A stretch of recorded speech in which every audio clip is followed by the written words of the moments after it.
সমুদ্রের বিশালতা ও সৌন্দর্য সবসময় মানুষকে তার কাছে টানে। দিগন্ত ছুঁয়ে যাওয়া নীল জলরাশি, লুনা বাতাসের মায়াবী স্পর্শ আর অবিরাম ঢেউর গর্জনে যেন লুকিয়ে থাকে এক অন্যরকম মুগ্ধতা। ঈদুল আজহার টানা ছুটিতে কক্সবাজার সৈকতে নীল জল দিগন্ত ছুঁয়ে দেখতে দেশের নানা প্রান্ত থেকে ছুটে আসছে পর্যটকরা। তাদের উচ্ছলতায় মুখর হয়ে উঠেছে সৈকতের লাবণীর সুগন্ধা ও কলাতলি পয়েন্ট।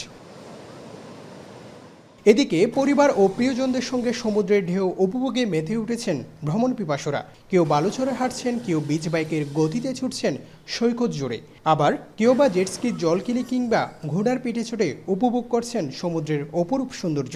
শিশুদের হাসি আর তরুণদের উচ্ছ্বাসে পুরো সৈকত যেন রূপ নিয়েছে এক আনন্দমুখর উৎসবের নগরীতে। ঈদের সময় তো সবাই ফ্রি থাকে, তখনই এত ভিড়ের মাঝেও ভালোই লাগছে। যেহেতু লম্বা ছুটি একটা পেয়েছি, তো সব কিছু মিলে প্রিয়জনের সাথে খারাপ লাগছে না, ভালোই লাগছে। অনেক আনন্দ পাচ্ছি ঈদের ছুটিতে এসে। লোকজন ভিড়, আমরা 20 জনের টিম নিয়ে আসছি।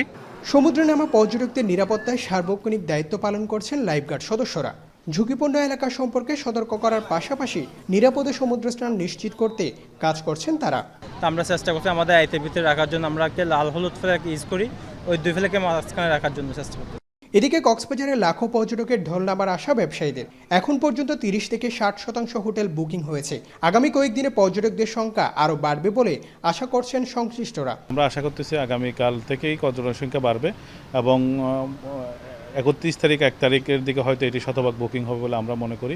পর্যটকদের নিরাপত্তায় 24 ঘন্টা দায়িত্ব পালন করছে ট্যুরিস্ট পুলিশ সদস্যরা। কলাতলি, সুগন্ধা ও লাবণী পয়েন্ট ছাড়াও ইনানি, হিমছড়ি ও পাটুয়ারটেক এলাকায় বাড়ানো হয়েছে নজরদারি। আমাদের যে মূল 3টা পয়েন্ট, পাশাপাশি আমাদের হচ্ছে পাটুয়ারটেক এবং ইনানি, আমরা 2 পালায় ডিউটি করছি যাতে 24 ঘন্টায় আমরা কভার করতে পারি, পাশাপাশি যেন কোনো অনাকাঙ্ক্ষিত ঘটনা না করতে পারে। ঈদ ঘিরে পর্যটকদের এই ভ্রমণ দেশের পর্যটন খাতের বিকাশে অবদান রাখছে বলে মনে করছেন সংশ্লিষ্টরা।